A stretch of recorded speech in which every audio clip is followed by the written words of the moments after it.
Hello and welcome back to Bat to the Ball. I am Andrew, here to break down the Brewers versus A's um, series in Las Vegas. So it's a pretty wild one. Um, I didn't really get a chance to watch any of these games because they're played so late, and I have to work. I have to get up early for work. So catching a lot of these games, I only caught maybe the front half of a lot of these, but overall, game one was a wild one.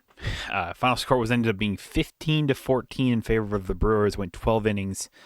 As I could break down the whole scoring, but man, it was a lot. It was a lot. I mean, the main takeaway from this game is that one, the A Stadium this Vegas Stadium. I hate it. It's so crappy because the wind just blows out to right field. I mean, we've all seen it or whatever. The Jonah Heim homer that was a home run in exactly zero ballparks, zero major league ballparks.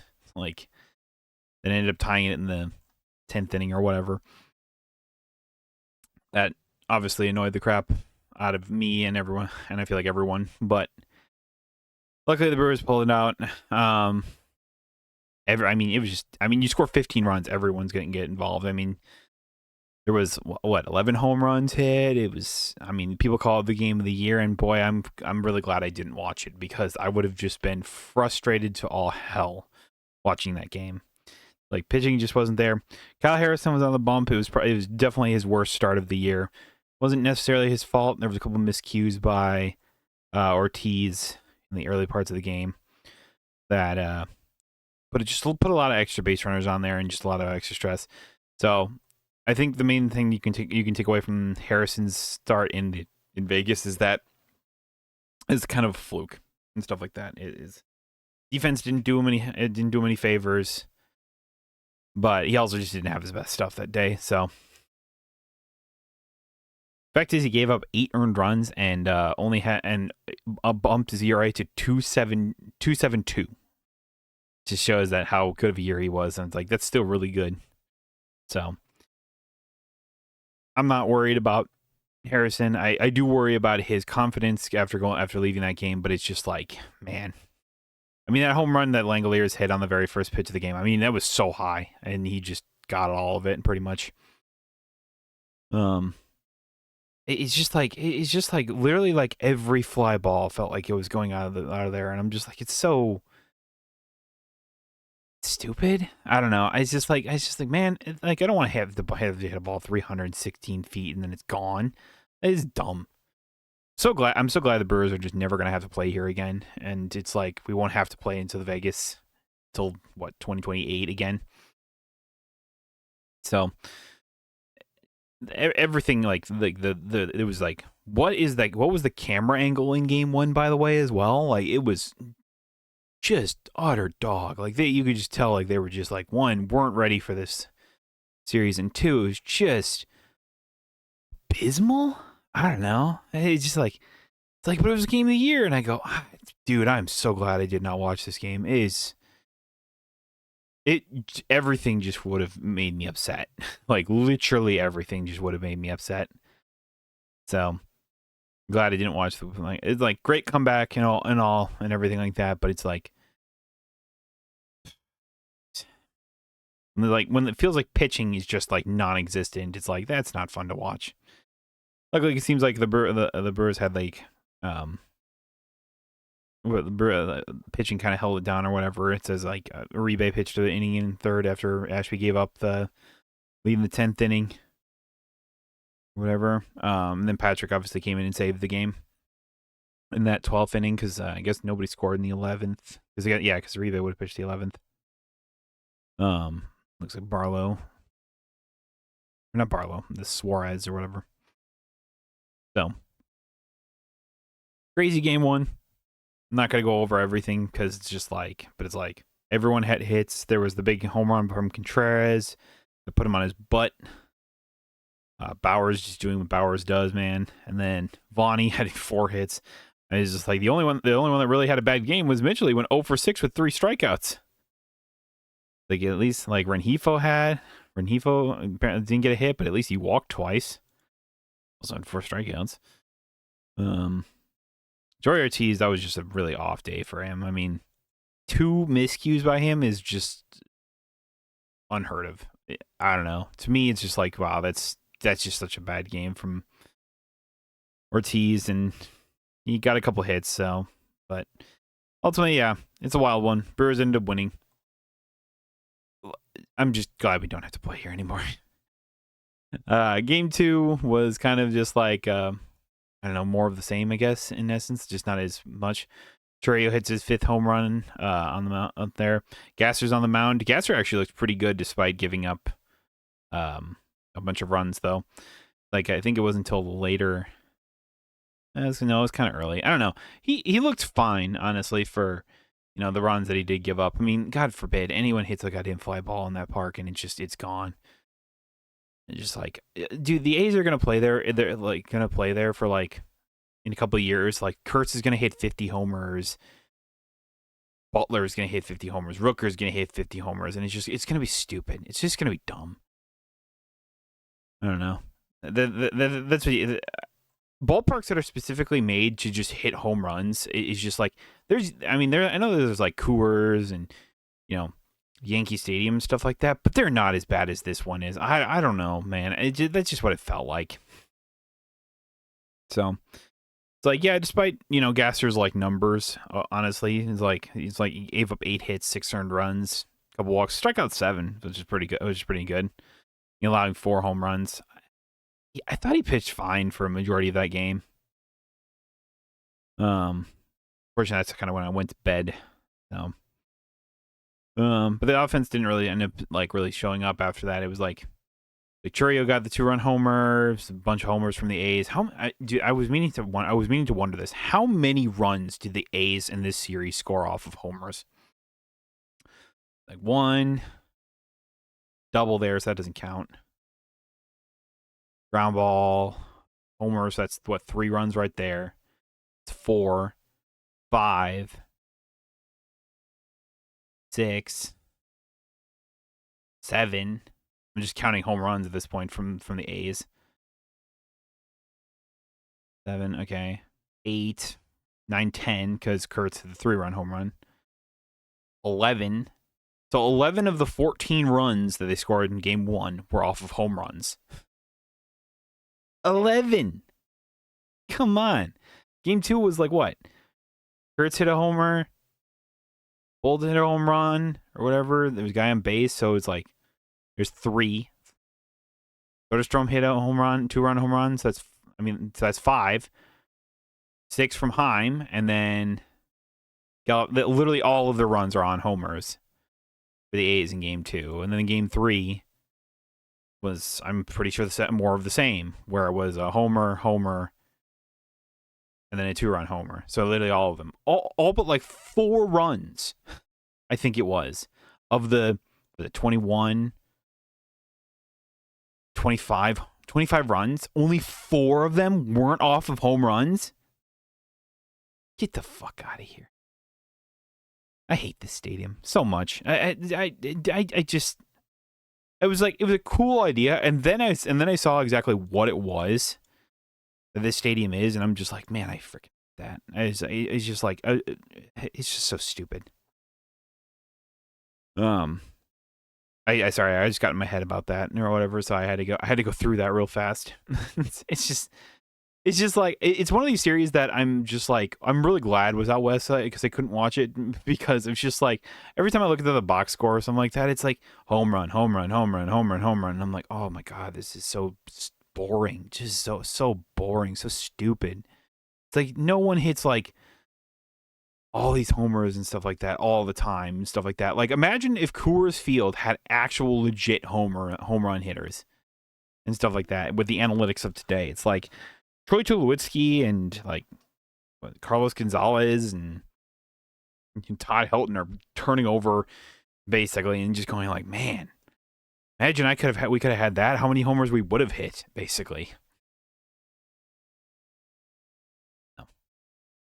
Like, good luck for pitching in this stadium, by the way, or whatever. It's just like, I know they got, what is it, like 3 more games the A's do in this stadium this week. I don't remember who exactly they're facing. Is it really Colorado? Are you serious?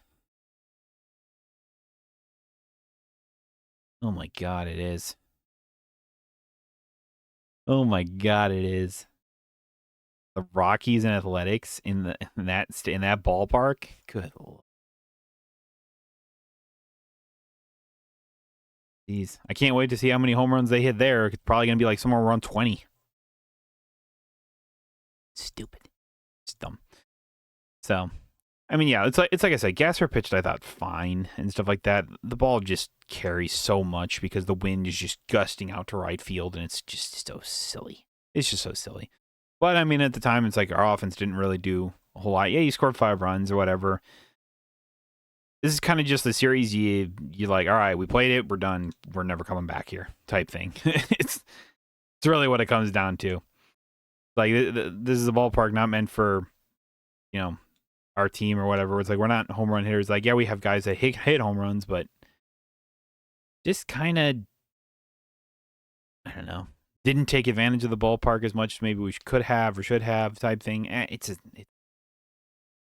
doesn't matter. I thought they played fine, and if and under normal circumstances, I think we'd probably take at least 2 out of 3 in this series, but unfortunately, just didn't.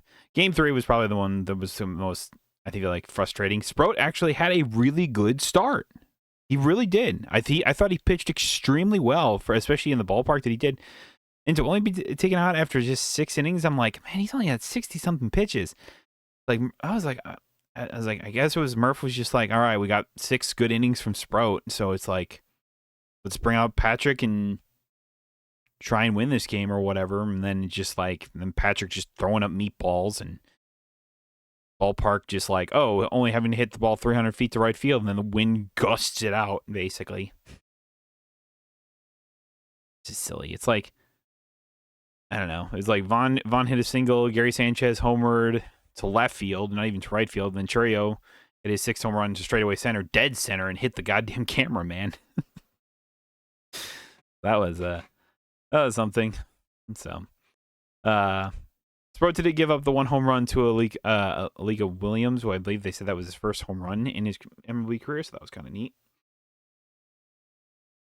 And stuff like that. And then it was just kind of like, and as much as I would say, like, oh, like these balls were just like carrying out as like, I mean, like the ones that Patrick threw, I mean, he threw a yes hitter basically. He faced 3 guys, gave up 3 homers, basically. Or I think like gave up a home run, a single, and a home run or something like that. And it was just like, and then like Murph just like, that's it, and pulling him.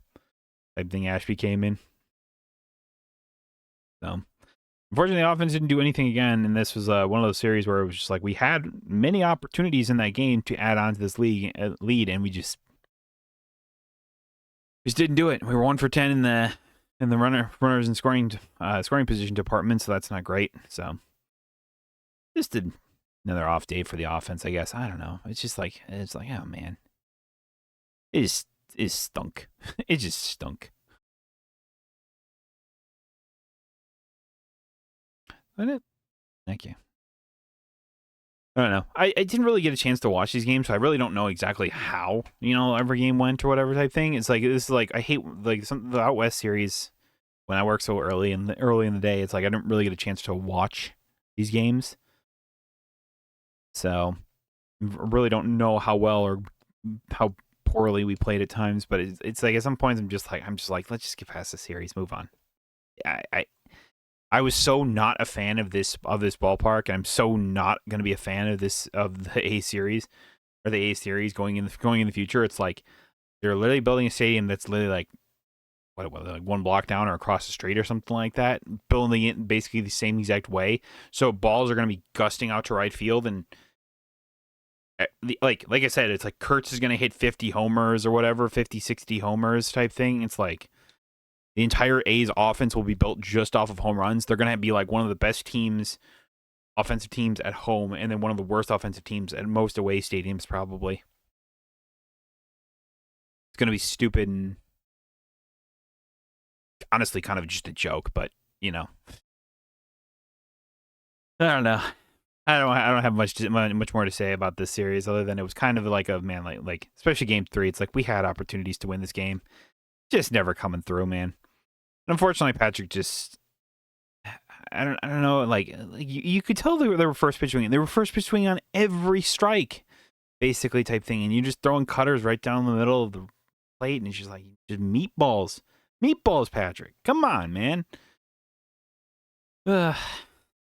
So it's like one of the few bad outings I've really seen from Chad Patrick from the bullpen. He's been so good coming out of that bullpen. So, and you don't think too much of it, I guess, in essence. But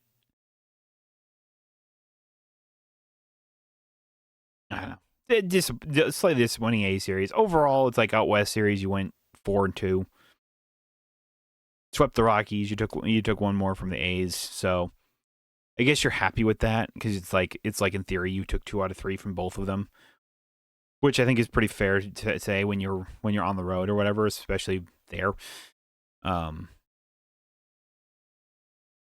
So yeah, I mean that's pretty much what you can say. One thing I did want to add real fast is that during this whole out west thing or whatever, the Brewers actually signed Luis Lara to, I believe it was a 7-year, $31 million contract with like club options and incentives that would equal up to what is it, 80 million over the next like 7 or so years. I think, what is it, like 7-8 years or something like that. So Luis Lara was the number 5 prospect for the Brewers, and like he's a top 100 prospect in all of baseball. Switch hitting outfielder with some decent pop. Mainly a contact hitter guy. Just generally like looking at his stat page, he's a switch hitter, 5'7", so short king. Exactly what Murph's always looking for. 21 years old. Looks like he was born November, so he's 21, and he will be for the rest of this season. Really excited to see him when the Brewers actually finally make the move to bring up Lara and Pratt. I would love to see both of them soon-ish, honestly. The only question when it comes to, especially Lara, is where does he play? Like, you don't bring him up and then just not have him play or be a bench player. It's like, it's clear, especially with the contract, that he's a part of this plan for the future that the Brewers kind of have or whatever. So it's like, does it mean, and really what it comes down to is I think one of our outfielders, if not 2 of our outfielders, are going to get traded. And when I say that, it's like it's probably going to be Mitchell and maybe Frelick. I don't know. Frelick's one of those guys where you're just like, he's done everything. He's shown that he can produce at a high level. This is just an off year for him. And I do have to say, I have liked his at-bats a little bit better as of recent than I have for a majority of this season. I feel like he's being a bit more competitive, trying to put more of a level swing on the pitches and stuff like that, and just drive him, whether it's to opposite field or whatever. If it's an away pitch, he tends to opposite field homer, and just working counts and stuff like that. Whereas Mitchell, man, he is such a hit or miss for me or whatever. It's just like, he's a good player. I think that some team's going to love to have him and stuff like that, or whether or not the Brewers are going to keep him around type thing. But overall, it's like, I think one of these guys are going to get traded. And if you have to ask me, it's like, I think there's going to be more teams that are going to be more interested in Mitchell than Frelick, especially when it comes to production of this year. Pretty much, it's like Mitchell has like a really like fat bat swing or something like that, and like barrel rate, if I'm not mistaken. And he's got pretty good discipline, but man, he strikes out so much. It's like something like 35% of the time. It's like whenever you're getting out 34% or 35% of the time, you're striking out. I'm like, that's not how the Brewers want to play baseball and stuff like that. We gotta put something in play more often than we're striking out. I'm like, look, I know, strikeouts are gonna happen, but 34% of the time. Yeah, and it's like, I love to know the amount of times that those are like strikeout lookings too. I'm like, so it's like, I don't know. I don't like, are we trading for a third baseman potentially? Is like, could potentially the Brewers trade for Skubal. I don't know. I don't want, to be honest with you, I don't want Skubal. I just don't. It's like, it's weird to say that, but it's like, I truly don't know I want Skubal. I think I would much rather try and get someone with at least more than just a half a season and stuff like that. I would love to have, go to the Twins and try and get like Joe Ryan and like Royce Lewis or something like that.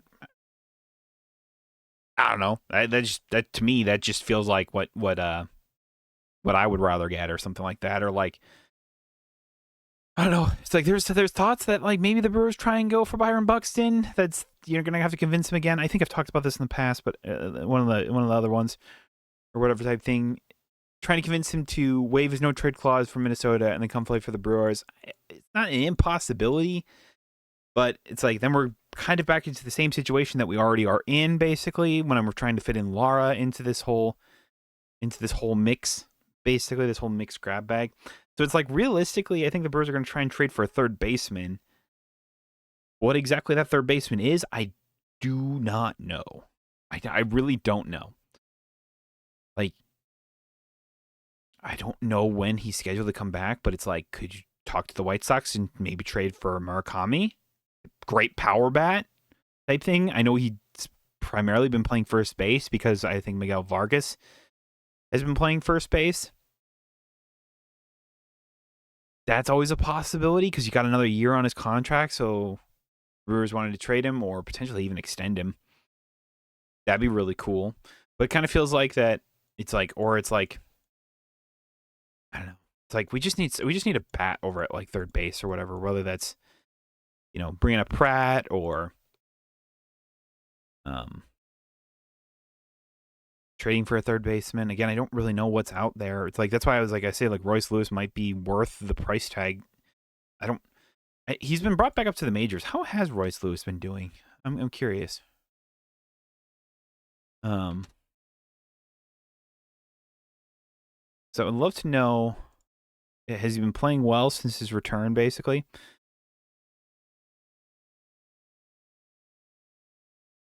Last 7 games.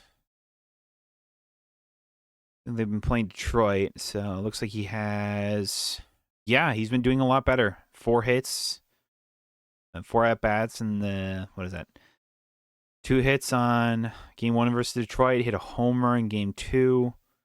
Walked once as well. Had another couple hits and a couple strikeouts, but I would definitely say that's a lot better than what they were getting from him prior to that. So... Maybe then sending him down to AAA was the correct move for the Twins or whatever, and obviously that makes his price tag a little higher if that's what they want to do, or they want to keep him around. I know that, so like I think that the Brewers' opportunity to trade for Lewis might be done, but it's whatever. It's like I don't know. I'm not going to here to speculate or whatever, but it's like, to be honest with you, that's really what it comes down to. It's like, sure, we're obviously not going to trade Churio. Got him under contract for a while now. And even if we wanted to trade for Skubal or something like that, or, or whatever, maybe you trade for like Sandy Alcantara or whatever. He feels like a guy that the Brewers would love to have too. I don't know what kind of price tag he would have necessarily, but that'd be interesting.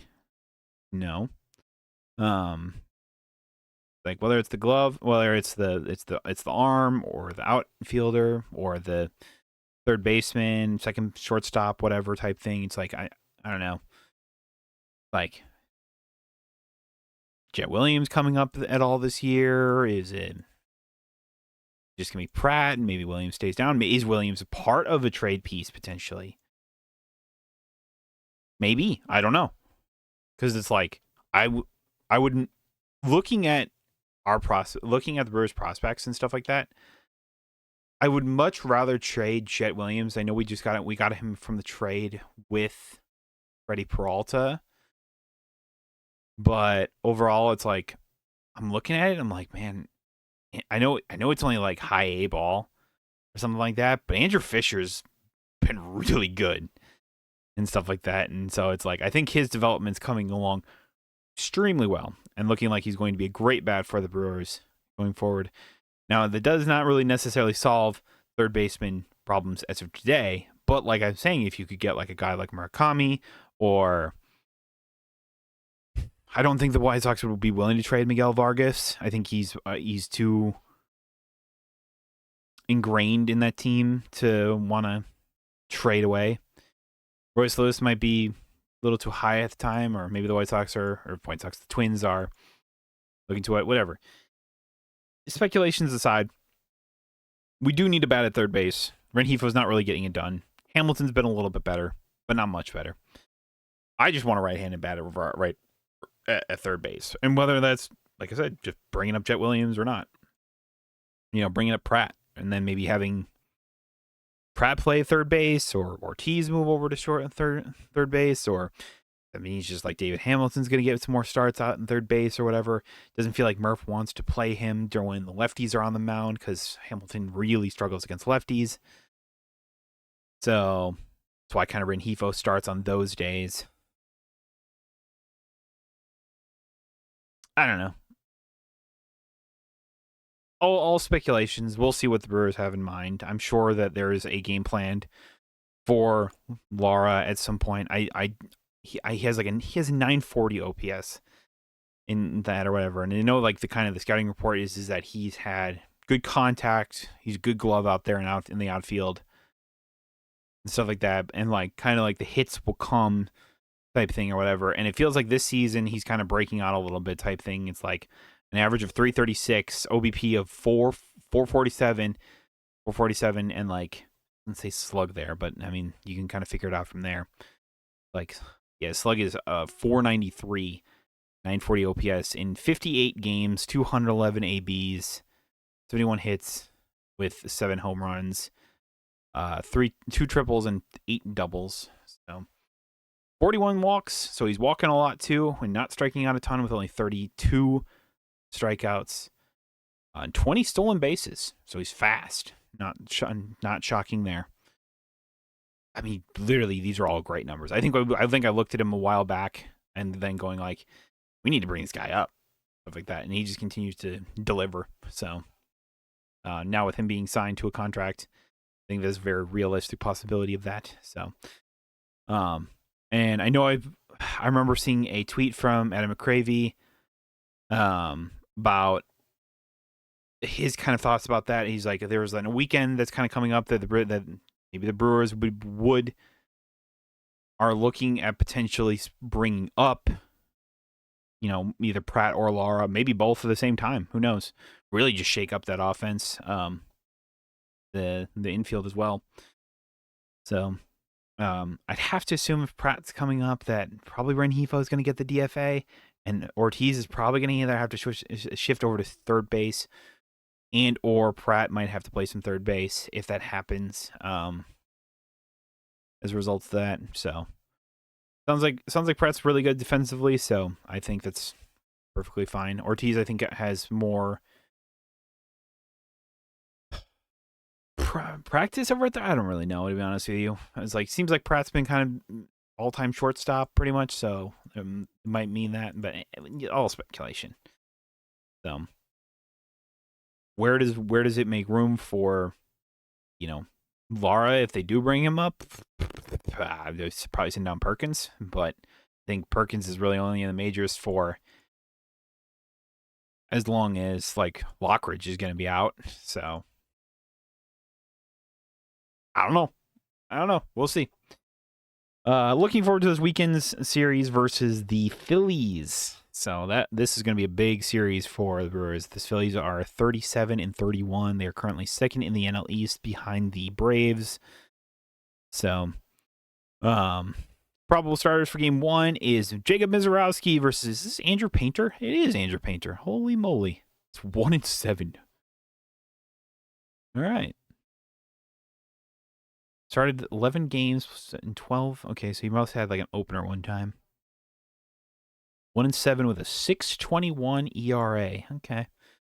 Against the Miz back on the mound at home against a pretty good lineup for The Phillies, this will be a really interesting watch to go for. It's like if Mizrowski can really just, I mean, obviously the big hitters are, Bryce Harper, Kyle Schwarber, Trey Turner. So it'll be fun. It'll be real interesting to see see Miz against this team, because I was like, I can't remember what all teams Miz has started against pretty much. I know that he had the one Yankees game, but like the White Sox, Tampa Bay, Boston, Toronto, Pittsburgh, Washington, Yankees, San Diego, Cubs, Cardinals, Houston, and Colorado. So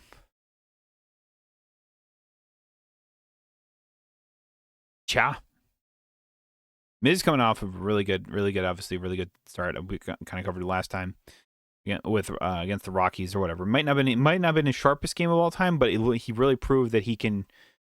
He is that ace material type thing, I think. And if he can do it against the Phillies, I mean, you feel pretty good about that. So this is game one. Game two will be Shane Drowan versus Aaron Nola. Aaron Nola having a 5.86 ERA and 68 strikeouts. So be an interesting one.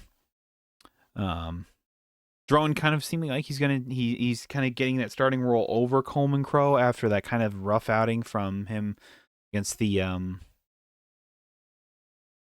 Giants. I assume probably he'll move back to the bullpen once we get doesn't sound like we're getting Priester again. Sounds like he had a major setback again. So that really stinks. But hopefully if we get back Woodruff soon, I assume Drowan will probably move back to the bullpen at that point. I mean, like I said, like Gasser's last outing against the A's wasn't, I know the numbers will say it's bad, but it's like, really wasn't that bad. So, I don't know. It's like Gasser's looked a little better. Drowan, I think, has been better from the bullpen, but his starts have not been terrible either.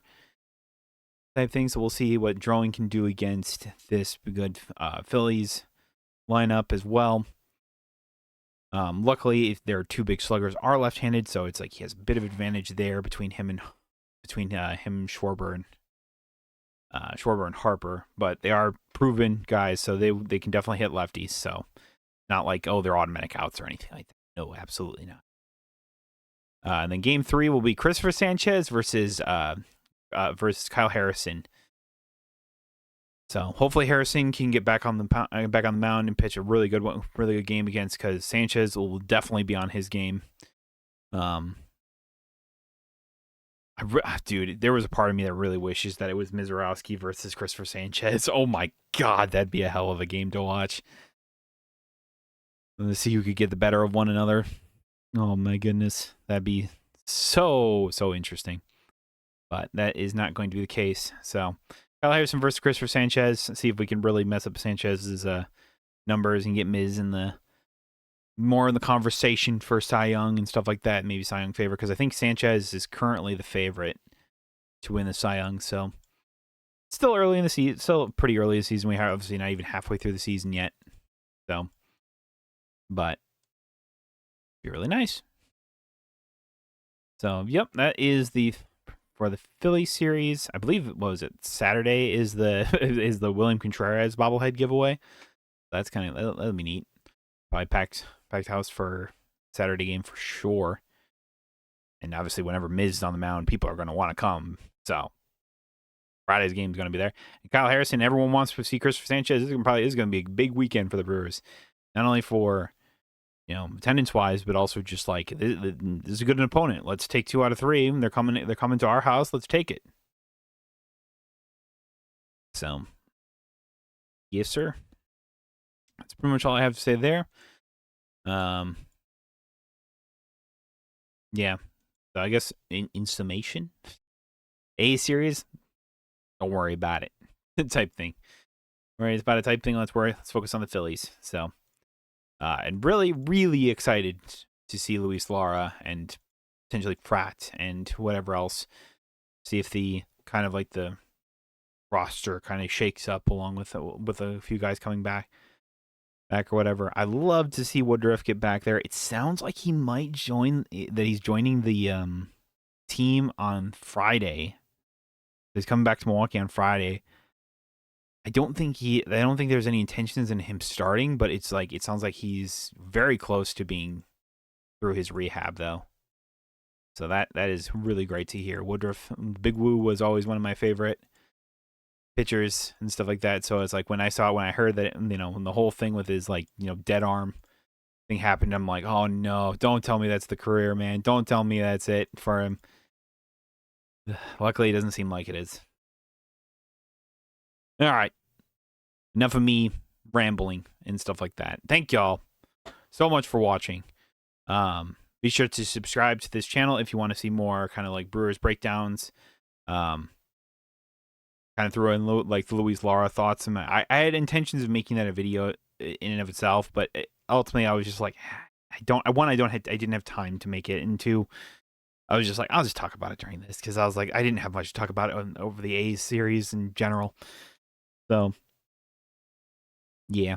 So thank y'all again so much for watching. Be sure to subscribe to the show, and I will see you all on Sunday or Monday when I'm going to try to post this about the Philly series. So till then, let's go get them fills and see if we can't really ERA bust Christopher Sanchez.